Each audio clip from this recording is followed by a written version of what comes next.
pengendang iki? Lho, aku ora ngerti pengendange ya kok takon aku. Nek menurut jenengan penak ora? Penak. Oh, berarti mati ya rasanya. Ora apa-apa. Ha pengendang. Kuwi asline pengendange iki mangkel, olehmu kemayu iki mangkel. Mangkel apa seneng?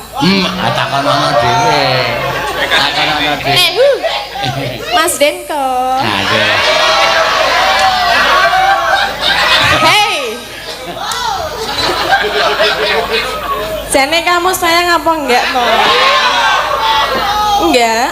Yakin? Enggak. Kok tak liriki dilitno wis kecantol lho kowe. Hah? Kirik-kirik ya bang ya? Apa? Kirik-kirik ya? Wah ya gila kowe. Oh entene ora ngerti ya. Nek Aku iki aja kok gayuh pengendang. Karo tukang kamera wis ditolak.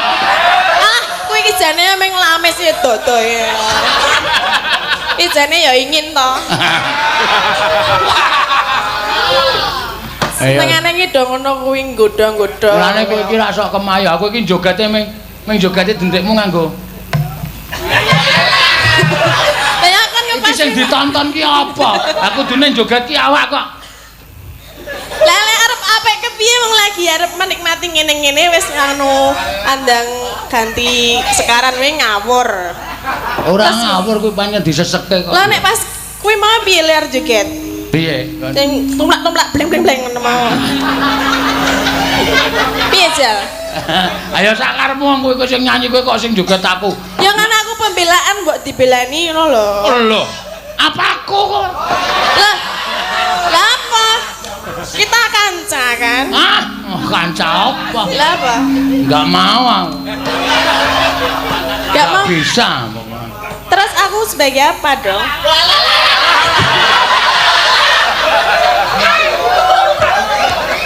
Aku iki karo aku meng partner kerja. Lah ya nek partner kerja nek ya aku dibelani aku dibully lho. Hah? Dibully. Nek ngene ya. Nek perkara kowe nembang terus diiringi kanca-kanca, kuwi manut kanca-kanca. Mulane ora sok aleman. Kendange wis ntuntung-tuntang kowe meng Loh, lumayan aku gelem obah lho. tarian ular kakat ngene kuwi. Iki mau ora aku joget. Ora. Mola ya ora ngematke. Yo gawe terus ke. Terus gak aku nek ngono ki. Ayo Denko sing apik Denko. Denko Mesake. sing pek kok. Kurang ora. Pancen cangkeme tatin kuwi. Lah? Ora tau mlebu penakaran. Lah piye? Sing sae. Oh, Mas Denko. Sing sae nggih. Nah, nek Denko rak terus Denko ki nek dunake sing sae terus jenggote rontok.